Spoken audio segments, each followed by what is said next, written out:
Tunghayan po natin ang ika-6 na kabanata ng ating kwento sa mga kwento ni Angelina. Pero bago tayo magpatuloy ay pakilike ang ating video. Ganon din ang subscribe button, pati na rin ang bell icon para lagi kayong updated sa mga parating ko pang mga uploads.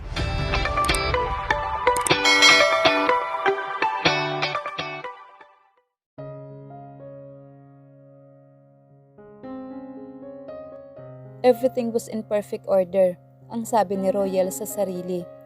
Pagkatapos niyang makatanggap ng tawag mula sa daddy niya na may bisita silang darating sa linggo. Kaya buong araw ng Sabado siyang naglinis at nag-ayos ng bahay. At ngayon nga ay muli niyang ininspeksyon ang lahat. Baka kasi mga high-rankings officials ang darating sa bahay at ayaw niyang mapahiya ang daddy niya. Dumating na rin ang mga pagkain na in-order nila sa isang catering service.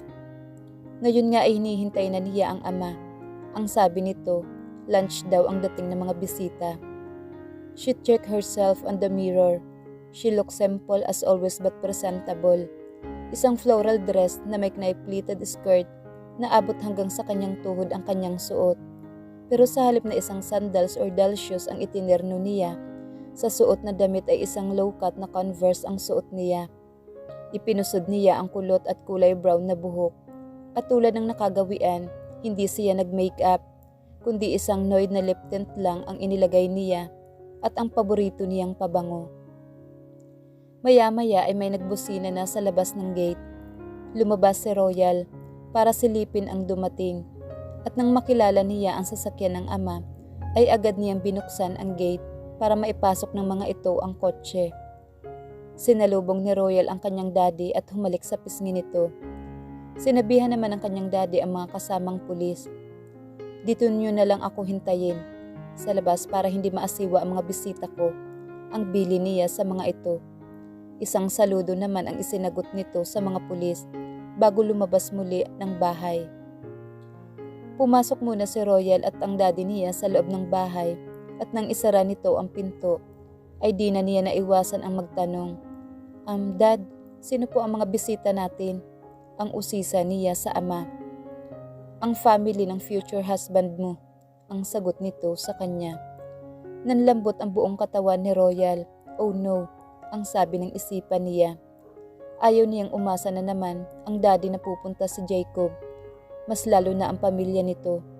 Kailangan na niyang magsabi ng totoo sa kanyang ama. Dad, about that, I have to tell you something, ang panimula ni Royal. Pero naputol ang usapan nila nang may nagbusina sa labas ng bahay. Tiningnan ng kanyang daddy ang relo. On time, ang nakangiting sabi nito. Hindi na siya nito pinansin at lumabas na ng bahay. Sumunod siya sa ama, kahit pa parang gulaman na ang kanyang mga tuhod. Naabutan nila ang dalawang pulis na nagbukas ng gate at pumasok sa kanilang driveway ang dalawang sasakyan. Napansin ni Royal na parehong mamahalin ang sasakyan na pumasok sa kanilang driveway. Pagkahinto ay unang lumabas ng kotse si Jacob na hindi maipinta ang mukha. Napansin ni Royal na ibang sasakyan na ang gamit nito. Madami siguro itong sasakyan, ang tanong niya sa sarili. Paglabas ni Jacob ng kotse, ay lumapit siya sa isa pang sasakyan at binuksan niya ang passenger seat at back seat. At inalalaya ni Jacob ang isang matandang babae na lumabas mula sa backseat. At isa ring may edad na babae ang lumabas sa passenger seat. Parehong mga Pilipina ang dalawang babae at makikita ang saya sa mga ngiti nito nang mapadpad ang mga mata nito sa kanya. Sa driver's seat naman ay lumabas ang matandang lalaki. Ito ay older version ni Jacob. Halata rin ang pagiging istrikto sa mukha nito. Agad na lumapit ang kanyang daddy sa matandang lalaki na sa hula ni Royal ay ang daddy ni Jacob.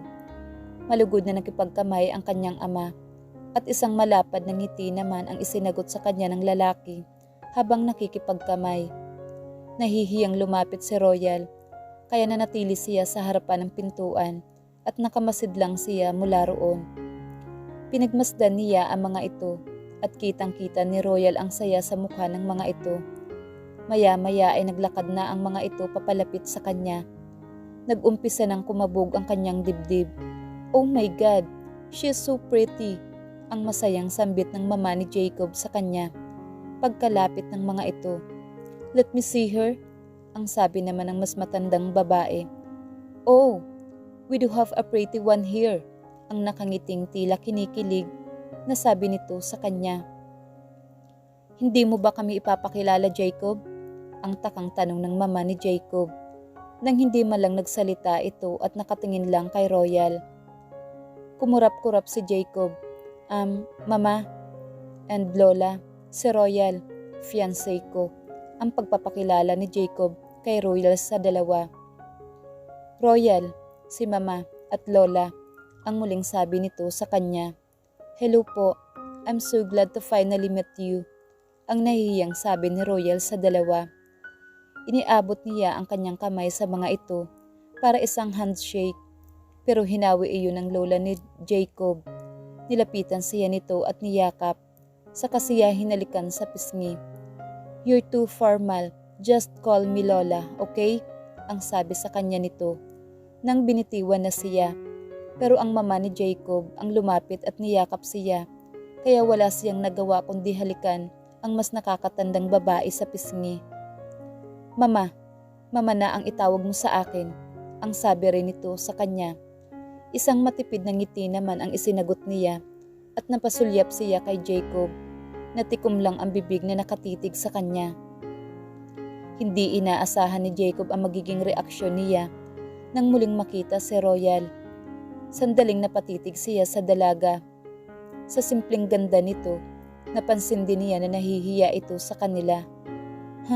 Dapat lang, dahil niloko niya ang pamilya ko, ang sabi ni Jacob sa sarili. Pero hindi niya alam kung bakit ng mga sandaling iyon nang makita ng kanyang mama at lola si Royal at ang naging reaksyon ng mga ito ay nakaramdam siya ng kaunting saya. Ngayon lang kasi siya ulit nakakita ng ganoon ka-excited ang dalawa. Nang tawagan niya ang mga ito pagkaalis ng daddy ni Royal sa unit niya, pagkatapos siyang dalawin at takutin nito, ay agad niyang tinawagan ang kanyang pamilya na nasa France. At nang ibalita nga niya na mag-aasawa na siya at gusto na niyang mamanhikan sa magulang ni Royal, ay dinig niya ang tuwa at excitement sa kabilang linya.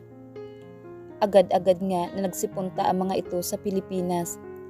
Kung hindi pa niya napigilan ang kanyang lola, ay kahapon pa lang pagkalapag ng eroplano, ay gusto na agad nitong puntahan si Royal para makita ito.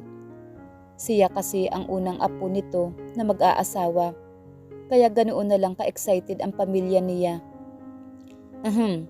I can see her now, so I can introduce myself, ang sabi naman ng older version ni Jacob. On the serious type, ang mukha kasi ni Jacob ay may pagkapilyo. Napansin niya na may bouquet ito at pink na rosas. Nagbigay daan naman ang mama at lola ni Jacob para sa papa nito. You've got a good catch her, son, ang sabi ng papa ni Jacob sa kanya, na ikinapula ng mga pisngi ni Royal at napasulyap muli siya kay Jacob na walang reaksyon ang mukha at tumingin din sa kanya at nagtama ang kanilang mga mata. Here, for my future daughter-in-law, ang sabi nito, sabay abot ng mga rosas sa kanya. Si Royal ang unang umiwas ng tingin kay Jacob at hinarap muli ang papa nito at kinuha ang mga bulaklak. Thank you. I'm glad to finally meet you, Mr. Altamonte, ang magalang niyang sagot. Saka humalik sa pisngi ng matandang lalaki na lumapad ang pagkakangiti. Just call me Papa, ang sagot nito sa kanya at tumango-tango na lang siya bilang pagsang-ayon. Why don't we all get inside and let's have a conversation while having lunch? Ang sabi ng daddy ni Royal. Nakita ang pagmamalaki sa mga mata nito dahil sa papuri ng mga ito kay Royal. Binuksan ng daddy niya ang pintuan para sa kanila. Magkasabay na pumasok ang dalawang ama habang patuloy pa rin sa pagkukwentuhan. Kasunod ang mama at lola ni Jacob at silang dalawa ang nahuling pumasok. Jacob, I am sorry. I was trying. Don't bother. Nandito na ang pamilya ko. Ang tanging isinagot ni Jacob kay Royal na biglang natahimik. Gustuhin man niyang sumagot ay hindi niya alam kung ano ang sasabihin. Kasalanan niya kung bakit nandito ngayon si Jacob at ang pamilya nito. Pero kailangan na niyang makawala sa kanyang ama at ito lang ang naisip niyang paraan. She felt sorry for him, but his life was better compared to her. Kaya kahit paayaw niya, ay ginamit niya si Jacob. Nag-umpisa at natapos ang lunch nila habang abala sa pagpaplano ang mga magulang nila. Hindi nga sila tinanong ng mga ito kung ano ang gusto nila sa kasal nilang dalawa. Ang lahat ay pawang napagdesisyonan na ng mga nakakatanda sa kanila. Ang tanging na itanong lang sa kanya ay kung ano ba ang color motif na gusto niya para sa kasal. At hindi pa siya nakasagot sa tanong na iyon. Nagkatawanan na lang ang mga ito sa lamesa at sinabi na hayaan na lang muna siyang mag-isip. Jacob was silent too. Halos hindi nga niya nagalaw ang pagkain niya, pero pinilit niya ang kumain. Ayaw niyang mapansin ang kanyang mga magulang na wala siyang interes sa nangyayari. Pero napansin niya na kahit si Royal ay tahimik din lang. Kumain man ito ay napakakaunti lang. Mukhang pareho yata sila nang nadarama ng mga sandaling iyon. Kasalanan niya ang lahat ng ito. Galit na sabi ni Jacob sa sarili.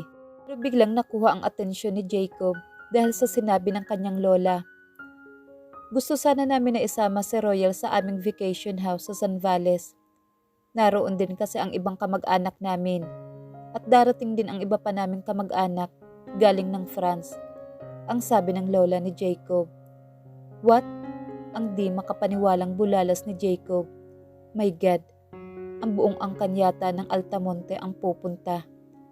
Ang sabi ni Jacob sa sarili.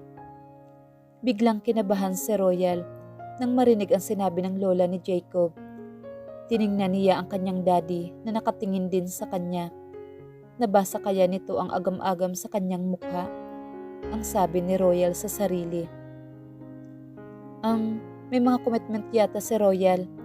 Ang sagot ng daddy niya para sa kanya. Yeah, may trabaho si Royal.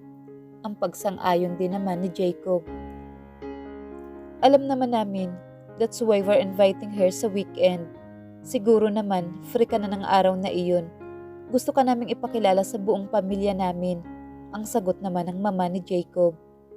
Huwag kang mag-alala, Victor. Aalagaan namin si Royal. Ang sabi naman ng papa ni Jacob na sa kabila ng pagiging French nito ay marunong itong managalog dahil na rin sa Pilipina ang ina nito at ang mama ni Jacob na Pilipina rin. Well, if that's the case, ipagkakatiwala ko si Royal sa inyo.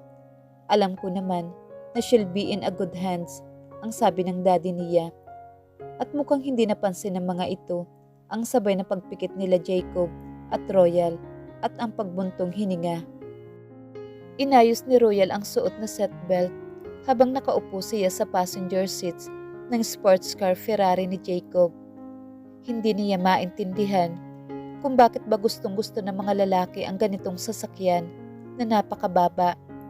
But still, nagulat siya at napaka-komportable sa loob. And the interior is scream money. Hanggang sa mga sandaling iyon, ay hindi pa niya alam kung ano ang trabaho ni Jacob.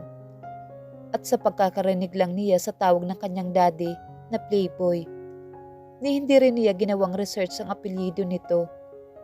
Gusto kasi niya na sa kanya mismo manggaling ang pagpapakilala nito. Tiningnan lang siya ni Jacob at pinigilan niya ang ngumiti. So may pagka-miss play it safe pala itong si Royal, ang sabi niya sa sarili. Masubukan din niya ito mamaya kung nerbiyosa ito, sinungaling na babae. Sinimulan ng paandarin ni Jacob ang sasakyan. Mabagal ang pagpapaandar niya ng umpisa. Papalayo sa bahay ni na Royal. Papunta sila sa kanilang ancestral house sa Zambales. Maaga pa lang ay sinundo na ni Jacob si Royal sa bahay nito. Tahimik lang na nagdadrive si Jacob.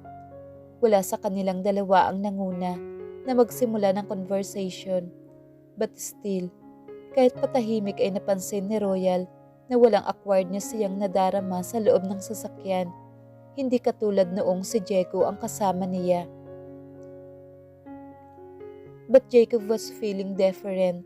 Hindi niya gusto ang contentment na nadarama niya ng mga sandaling iyon. Hindi pa siya nagsakay ng babae sa kanyang kotse para ipakilala sa kanyang pamilya.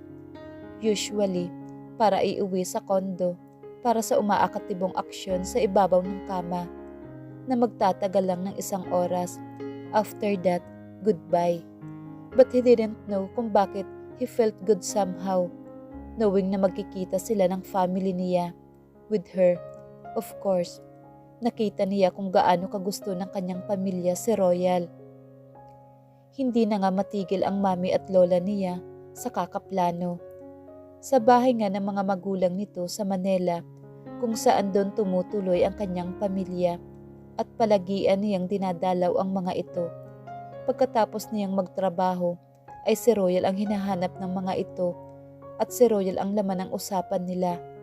Nauumay na nga siya at nangingiwi sa tuwing naririnig ang pangalan ni Royal na kung todo ang papuri ng mga magulang niya. Gusto na niyang sabihin sa mga ito ang totoo, pero alam niyang hindi kakayanan ng lola at mami niya ang disappointment, at lalo na ang daddy niya, at mas lalo na kapag nalaman ng mga ito ang mga kalukuhang pinasok niya. Pero ayaw niya itong mangyari. Ayaw niyang mag-asawa, lalo na at literal siyang tinatakot ng tatay nito. Kailangan niyang makahanap ng paraan kung paano hindi matutuloy ang kasal. Pero paano kung nagustuhan na si Royal ng pamilya niya? Ang giit ni Jacob. Buwisit kasi ang babaeng ito. Ito ang may dala ng kamalasan sa buhay niya. Napasulyap siya kay Royal. Nakasuot ito ng knitted sweatshirt at maong na pantalon. Again, tinernuhan niya ito ng Converse ang outfit nito. At ang buhok nito ngayon ay naka-ponytail. She looks cute, parang teenager. Nakadagdag pa sa cuteness nito ang suot nitong eyeglasses.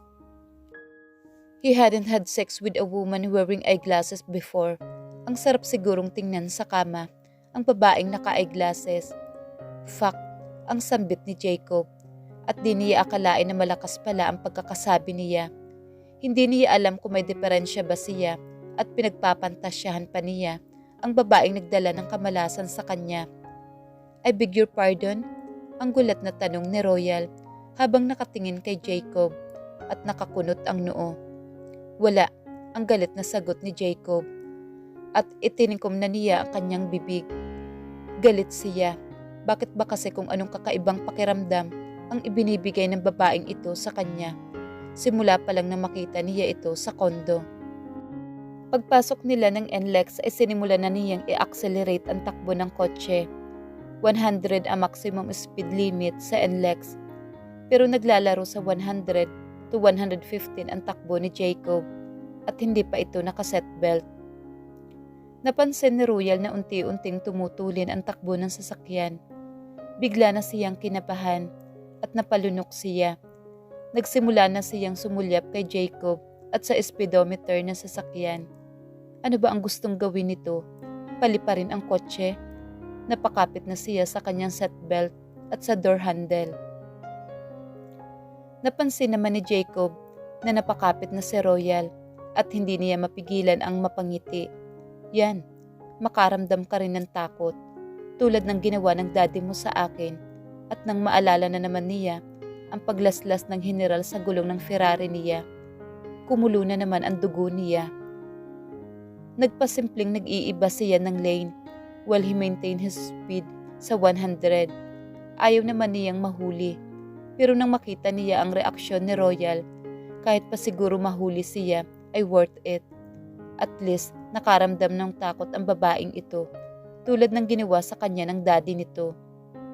Jacob, you're driving too fast.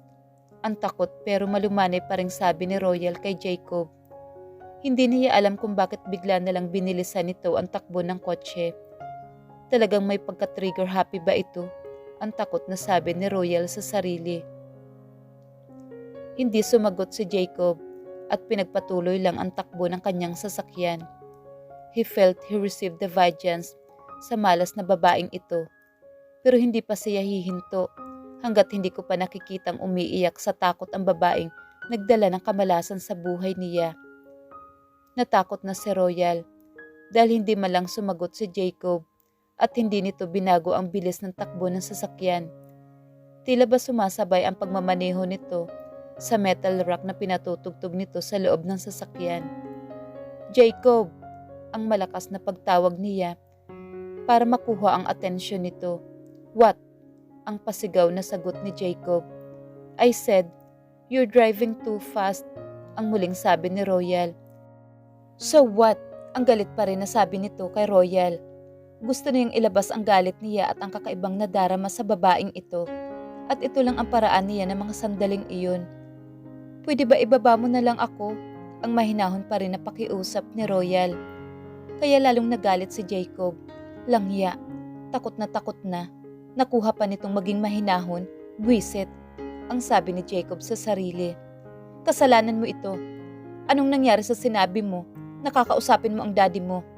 Ang galit at pasigaw na tanong ni Jacob kay Royal. Dahil na rin sa lakas ng tugtog sa loob. I said, I was sorry. I tried to talk to him. Ang pasigaw na sagot ni Royal na mahigpit pa rin ang pagkakahawak sa door handle. You're driving too fast, Jacob. And you're not wearing your seatbelt. Ang paalala ni Royal kay Jacob. You tried? Pero kung noong umpisa pa lang, ay hindi mo na ako idinamay sa palusot mo. Walang kasalan na mangyayari. Ang sagot ni Jacob. Hindi na sumagot si Royal.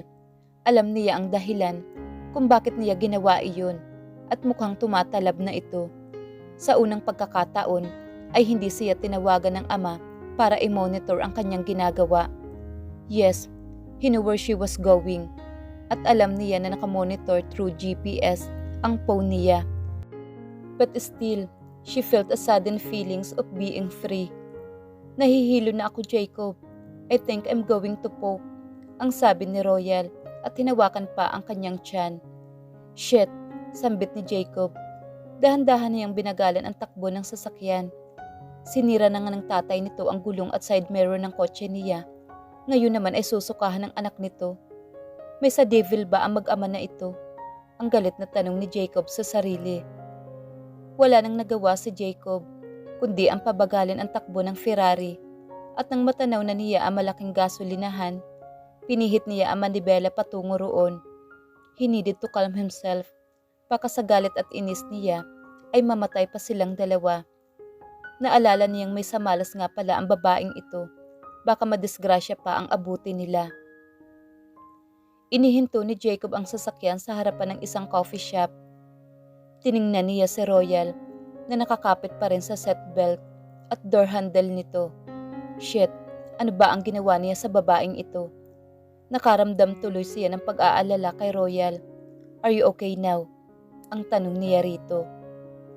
Kailangan ko munang magpunta sa comfort room, ang sagot ni Royal. At mabilis niyang binuksan ang pinto. Bit-bit ang kanyang maliit na bag at lumabas siya ng kotse para magpunta sa CR. Napasuntok na lang si Jacob sa manibela nang mapagtanto niya ang kanyang ginawa. Napabuntong hininga siya. Nakita niya ang takot sa mga mata nito at parang kinukurot ang puso niya. Fuck, ang mura ni Jacob. Ito na nga yung ayaw niya. Ito yung pakiramdam na ayaw niyang maramdaman. Lumabas siya ng kotse at sumandal siya sa driver doors para maghintay kay Royal. Mabilis na naglakad si Royal patungong comfort room. Ngayon palang nakapunta si Royal sa lugar na iyon at humahanga siya sa laki ng comfort room dahil sa dami ng cubicles at malinis din. At dahil sa hindi naman siya naiihi, ay tiningnan lang muna niya ang kanyang sarili sa salamin. Nawala na ang takot sa kanyang mukha at dahil na rin sa unti-unting humuhu pa ang malakas na lagabog ng kanyang dibdib kanina. Oo, natakot siya sa inasal ni Jacob, sa galit nito sa kanya na nagresulta ng mabilis na pagmamaneho nito. Kaya mabilis siyang nag-isip ng paraan para mapahupa iyon. Siyempre, sa tulad nitong mahilig sa mamahaling sasakyan, hindi nito gugustuhin na madumihan. Ano pa kaya kung masukahan ang loob ng mamahaling nitong sasakyan? Kaya naisip ni Royal na magpanggap na nasusuka at tulad ng inaasahan niya, effective ang naisip niya. Inayos niya ang kanyang buhok, pinunasan niya ang kanyang salamin sa mata na habit na niya at ang maghugas ng kamay at mag-sanitizer. Pinatagal pa niya ng kaunti ang pag-stay sa loob para isipin nito na nagsusuka nga siya. She checked her phone. Kung tumawag ang kanyang daddy at laking gulat niya na hindi pa ito tumatawag sa kanya. Tanging isang text lang ang pinadala nito sa kanya at sagot pa sa text niya kanina nang magpaalam siya na paalis na sila ni Jacob. Talaga bang hindi na siya imo-monitor ng daddy niya kapag naikasal na siya? Makakaranas na ba siya ng kalayaan? Ang masaya at umaasang tanong ni Royal sa sarili. Matagal na si Royal sa CR. Nag-aalala na si Jacob. Baka sumama ang pakiramdam nito nang dahil sa mabilis na pagmamaneho niya. Kung hindi na lang kaya sila tumuloy sa Zambales, ang tanong ni Jacob sa sarili. Pero naisip niya ang dalawang babaeng tanging malapit sa puso niya, ang kanyang mami at lola. Siguradong malulungkot ang mga ito at umaasa ang mga ito na muling makikita si Royal. Pupuntahan na sana niya si Royal para tingnan ito nang makita na niya si Royal na naglalakad papalapit sa kanya. And he caught his breath para kasi ito ngayon lang nakalabas sa hawla at palingalinga ito. Tila ba sabik na makita ang paligid niya. And she looked so damn good. At iyan na naman ang galit na sabi ni Jacob. Naramdaman na naman niya ang abnormal na pagtibok ng puso at pulso niya. Kaya kumunot na naman ang noo niya dahil sa inis at ayaw niya ang kanyang nararamdaman. I'm sorry kung pinaghintay kita, ang sabi ni Royal at napansin nga niya ang pagkunot ng noo nito. Tumango-tango lang si Jacob. Mabuti pa magkape muna tayo. I badly needed one, ang yaya ni Jacob. Saka sila pumasok sa loob ng coffee shop.